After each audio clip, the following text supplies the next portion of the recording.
इस वीडियो में lesson plan के बारे में डिटेल्स में बताने से पहले आप सभी को बताना चाहूँगा कि लेसन प्लान जो आप लोग को हम पीडीएफ दिए हैं और जो लेसन प्लान आप लोग को बनाने बोल रहे हैं, ये लेसन प्लान आपके ऊपर डिपेंड करता है आप इसका प्रैक्टिस करें या ना करें। क्योंकि होता क्या है कि लेसन प्लान हर पेपर में नहीं पूछा जाता है, सिर्फ कुछ ही पेपर में आपको देखने को मिलता है। जैसे foundation paper 4, Hindi, math, social science और साइंस, इन 5 पेपर में किसी न किसी एक पेपर या 2 पेपर में लेसन प्लान देखने को मिलता है।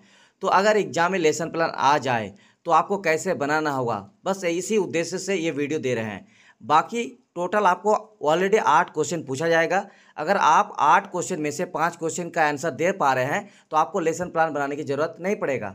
लेकिन अगर मान के चले कि आपको लेसन प्लान बनाना आ गया, तो ऐसे में अगर लेसन प्लान बनाना चाहे तो आप कैसे बनाएंगे, तो इसी उद्देश्य से ये वीडियो बना रहे हैं। अगर आप लेसन प्लान का प्रैक्टिस करेंगे तो एग्जाम में अगर सवाल आए और अगर आपको बनाने का इच्छा होगा तो आप बना सकते हैं।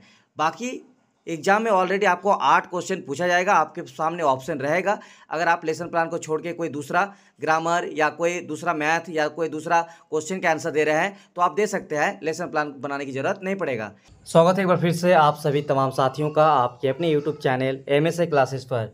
तो पिछले वीडियो में लेसन प्लान कैसे बनाया जाता है उसका पूरा फॉर्मेट बता दिए, साथ ही आप लोगों को PDF भी प्रोवाइड कर दिया गया है। जिसको भी PDF नहीं मिला है व्हाट्सएप नंबर 9110 911552 पर हमें मैसेज जरूर कर दीजिएगा। तो देखिए यहाँ पे पाठ योजना को आप इस वीडियो में हम डिटेल्स में बताएंगे कि क्या क्या आपको लिखना है, जो आपको फिल इन द ब्लैंक्स आपको दिया गया है पिछले फॉर्मेट में।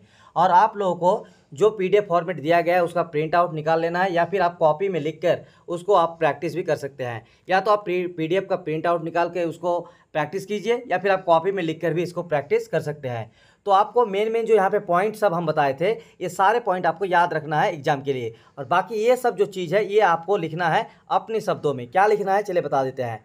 तो देखिए सबसे पहले आपको यहाँ पे लेसन प्लान पाठ योजना लिख देना है, ठीक है। और उसके बाद देखिए यहाँ पे जो इस कॉर्नर पे रहेगा, इस सारे कॉर्नर में जितने भी आपको यहाँ पे पॉइंट दिया हुआ होगा, ये सारे पॉइंट को याद रखना है। जैसे यहाँ पे देखिए एक पॉइंट है, पहला पॉइंट है दिनांक, दूसरा पॉइंट है छात्र अध्यापक या छात्र अध्यापिका का नाम यानी आपका खुद का नाम, उसके बाद विद्यालय का नाम यानी जिस स्कूल में आप पढ़ाए होंगे इस तरह से किसी भी एक विद्यालय का नाम दे सकते हैं।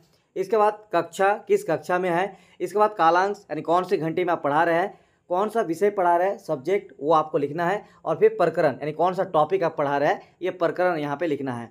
इसके बाद आपको जो पिछला फॉर्मेट दिए थे PDF में, उसमें PDF में फॉर्मेट में आप लोग देख सकते हैं सामान्य उद्देश्य को लेकर। तो सामान्य उद्देश्य में आपको ये 4 पॉइंट याद रखना है। इस तरह से आप लोग लिखिएगा। देखिए यहाँ पे हम जो चीज़ सब्जेक्ट पढ़ा रहे हैं वो विज्ञान पढ़ा रहे हैं, ठीक है। जो इंग्लिश मीडियम के वाले होंगे वो इस सारी चीज़ों को ट्रांसलेट कर लीजिएगा आप लोग, ठीक है। गूगल ट्रांसलेट भी के माध्यम से आप लोग कर सकते हैं, या फिर आप अपने से भी ट्रांसलेट कर लीजिएगा, ठीक है। तो सामान्य उद्देश्य के यहाँ पे देखिए 4 पॉइंट लिखा हुआ है, इस 4 पॉइंट को लिखिएगा।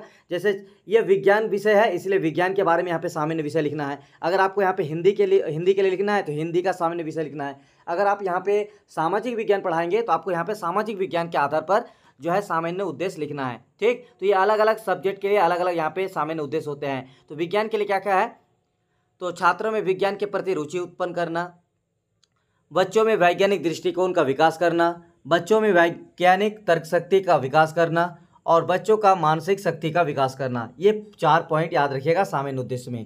अब विशिष्ट उद्देश्य में आपको ये 4 पॉइंट याद रखना है, नीचे जो लिखा हुआ है, ठीक है। ज्ञान, अवबोध, अनुप्रयोग और कौशल यानी नॉलेज, अंडरस्टैंडिंग, एप्लीकेशन और स्किल। इसका मतलब विशिष्ट उद्देश्य का मतलब हुआ कि जो बच्चों को आप पढ़ा रहे हैं, इस पढ़ाने के बाद बच्चे को क्या नॉलेज मिलेगा, क्या अंडरस्टैंडिंग होगा, क्या एप्लीकेशन यानी यूज कर पाएगा डेली लाइफ में, और उसका स्किल क्या डेवलप होगा, इसके बारे में आपको लिखना है। जैसे यहाँ पे देखिए नॉलेज क्या मिलेगा, तो यहाँ पे हम कोशिका चैप्टर पढ़ा रहे हैं तो क्या मिलेगा जानकारी, तो छात्र कोशिका संबंधी तथ्यों का ज्ञान प्राप्त करेंगे, यानी उसको नॉलेज होगा किसका, कोशिका से रिलेटेड। इसके अलावा देखिए अंडरस्टैंडिंग क्या होगा, तो छात्र कोशिका संबंधी तथ्यों को सही तरीके से विश्लेषण कर पाएंगे। इसके बाद एप्लीकेशन, तो छात्र कोशिका संबंधित प्राप्त ज्ञान का उपयोग उच्च शिक्षा के अध्ययन कर सकेंगे और विश्लेषण कर पाएंगे। इसके अलावा कौशल में क्या विकास होगा, तो छात्र कोशिका का चार्ट प्रस्तुत कर सकेंगे एवं कोशिका से संबंधित प्राप्त ज्ञान से उच्च एवं कुशलता अर्जित कर सकेंगे। तो ये स्किल आएगा। तो ये 4 पॉइंट आपको याद रखना है विशिष्ट उद्देश्य में।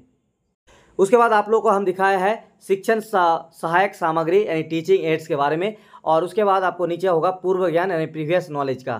तो देखिए यहाँ पे चौक, डस्टर, ठीक है, या फिर आपका ब्लैक बोर्ड, ये सारी चीज़ आप लिख सकते हैं, मार्कर भी होते हैं। इसके अलावा देखिए यहाँ पे पूर्व ज्ञान, आपको छात्रों को जो चीज़ पढ़ा रहे हैं उससे पहले उस बच्चों में कौन सा ऐसा नॉलेज है जिसके बेस पर आप पढ़ा रहे हैं, तो पूर्व ज्ञान यानी बच्चों में कौन सा पहले से ज्ञान बच्चे जानते होंगे उसके बारे में यहाँ पे लिखना है। जैसे यहाँ पे देखिए कि छात्रों में कोशिका संबंधित पूर्व जानकारी, यानी कोशिका के बारे में थोड़ा बहुत जानकारी उनको है। तो देखिए कुछ क्वेश्चन किया जा रहा है यहाँ पे। देखिए प्रस्तावना, आप लोगों को बताए थे कि प्रस्तावना के प्रश्न, तो इस फॉर्मेट में देखिए छात्र अध्यापक छात्र अध्यापिका का कथन और एक तरफ होगा छात्र छात्रा का कथन। तो देखिए पहला क्वेश्चन पूछा गया है कि भवन का निर्माण किससे हुआ है, तो बच्चे यहाँ पे जवाब देंगे ईंट सीमेंट छड़। तो इस तरह का जवाब बच्चों के पास रहता है। इसके अलावा देखिए ईंटों को जोड़कर किसका निर्माण किया जाता है, तो भवन का निर्माण किया जाता है। जिस प्रकार हमारे भवन का निर्माण ईंटों को जोड़कर बनाया है, उसी प्रकार हमारे शरीर का निर्माण किससे होता है, तो कोशिकाओं से। यह भी बच्चा बता रहा है। अब कोशिका क्या है, इसका कितने प्रकार के है, ये सब जो सवाल कर रहे हैं तो बच्चा नहीं जवाब दे पा रहा है। तो ये हुआ समस्यात्मक, और समस्यात्मक को ही आपको आगे जाकर उद्देश्य कथन में आपको डालना है। जैसे यहाँ पे देखिए उद्देश्य कथन, अनाउंसमेंट ऑफ ऑब्जेक्टिव्स। आज हम लोग कोशिका के बारे में विस्तार पूर्वक अध्ययन करेंगे, यानी यहाँ पे जो छात्र को समस्या आई उसी के बारे में यहाँ पे पढ़ रहे हैं। तो ये है लेसन प्लान बनाने का तरीका एग्जाम में। चलिए आगे देखते हैं। आगे यहाँ पे देखिए आप लोग, तो आगे आप लोग देख सकते हैं, देखिए प्रस्तुतिकरण यानी आप प्रेजेंटेशन कर रहे हैं। तो देखिए एक तरफ आपको यहाँ पे टीचिंग पॉइंट, एक तरफ आपके यहाँ पे पीपल टीचर एक्टिविटीज़ यानी छात्र अध्यापक कथन, उसके बाद छात्र कथन यानी यहाँ पे टीचर जो पढ़ाएंगे यहाँ सारा चीज़ दिया हुआ है, ठीक है। और जो स्टूडेंट की तरफ से जो एक्टिविटी होगा, जैसे सभी छात्र ध्यानपूर्वक सुनेंगे और समझेंगे, तो इस तरह जो एक्टिविटी है वो यहाँ पे लिखेंगे। सैमपट में अगर आप कुछ ड्राइंग बनाए हैं कोशिका से रिलेटेड तो यहाँ पे सैमपट में कर सकते हैं, और मूल्यांकन में से आप इसको खाली भी छोड़ सकते हैं एग्जाम के लिए, ठीक है। लेकिन अगर आप कॉलेज के लिए बना रहे हैं लेसन प्लान तो यहाँ पे आपको भरना है, लेकिन अगर एग्जाम के लिए बना रहे हैं तो उस मूल्यांकन वाला आप इसको खाली छोड़ सकते हैं। उसके बाद आपको यहाँ पे देखिए प्रस्तुतिकरण इस तरह से आगे बढ़ते जाना है। जितने भी आपको यहाँ पे है सारा चीज़ आपको देखिए टीचर जो भी पढ़ाएगा कोशिका के बारे में सारा चीज़ लिखा रहेगा। यहाँ पे देखिए सैमपट में कुछ लिखा हुआ है इस टीचर के तरफ से, तो यहाँ पे लिखा हुआ है कि सबसे छोटी कोशिका, ठीक है। इस तरह से आप लोग लिख सकते हैं, सबसे बड़ी कोशिका, शुतुरमुर्ग का अंडा। तो इस तरह से आपको बनाना है। तो ये जैसे कंप्लीट हो जाएगा प्रस्तुतिकरण, उसके बाद आपको यहाँ पे जो है ये वाला लाइन याद रखना है।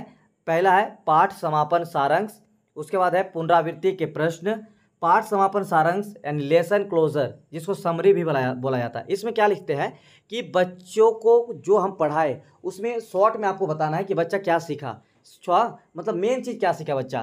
तो देखिए बच्चों, आज हम लोगों ने कोशिका एवं उनके बारे में ज्ञान प्राप्त किया, तो ये चीज़ आपको जो भी आप सामाजिक विज्ञान पढ़ा रहे हैं या फिर मैथ पढ़ा रहे हैं तो यहाँ पे उसके बारे में आपको लिखना है, ठीक। चलिए पुनरावृत्ति के प्रश्न आपको देना है यहाँ पे, यानी जिसको बोला जाता है रिकैपिटुलेटरी क्वेश्चन। तो ऐसे क्वेश्चन जो स्टूडेंट्स को क्लास के टाइम सैम बोर्ड आपका जो ब्लैक बोर्ड है उसमें आप लिखे होंगे या बच्चों को बार बार क्वेश्चन किए होंगे, तो सारे क्वेश्चन को एक बार आपको यहाँ पे पुनरावृत्ति करना है। जैसे हमारे शरीर का निर्माण किससे हुआ है, कोशिका की खोज सर्वप्रथम किसने किया, सबसे बड़ी कोशिका क्या है, इस तरह जो भी बच्चों को क्लास के टाइम दिया जाता है ना, वो आपको पुनरावृत्ति के प्रश्न यहाँ लिखना होगा।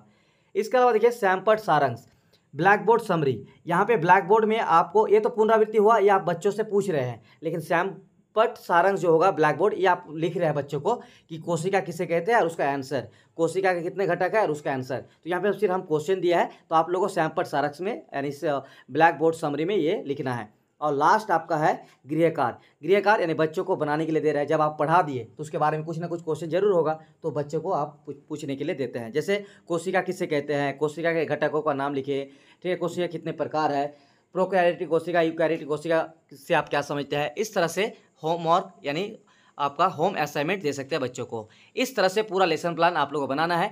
आपको अलग अलग पेपर में जो भी लेसन प्लान आता है उसके हिसाब से बनाना पड़ेगा।